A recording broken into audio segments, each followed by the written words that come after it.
बहुत सारे लोगों ने दिया है। देखिए, एक आदमी पूरा महीना मेहनत करता है, पूरा महीना, रोज तो मांगा नहीं जाता। महीना पूरा हो गया है या उनके जाने का वक्त हो गया है तो सबको दे देना चाहिए, उसमें आई माई तो करना नहीं चाहिए। कोई कहता है हमारे यहाँ नहीं है, कल ले लेना, परसों ले लेना, बच्चों के लिए कपड़ा लाना, अपने लिए कपड़ा लाना, चूड़ी लाना, ये लाना, वो लाना, कम नहीं पड़ता है। एक आदमी पूरे महीने मेहनत करता है, उसके लिए कम पड़ जाता है। सबको देना चाहिए, क्यों नहीं देते?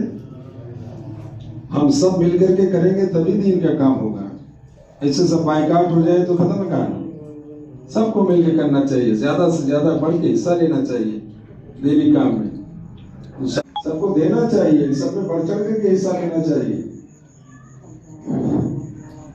अल्लाहु अकबर, अल्लाहु अकबर, ला इलाहा इल्लल्लाह, अल्लाहु अकबर, अल्लाहु अकबर, वलिल्लाहिल हम्द। अल्लाहु अकबर, अल्लाहु अकबर, ला इलाहा इल्लल्लाह, अल्लाहु अकबर, अल्लाहु अकबर, वलिल्लाहिल हम्द। अल्लाहु अकबर, अल्लाहु अकबर, ला इलाहा इल्लल्लाह, अल्लाहु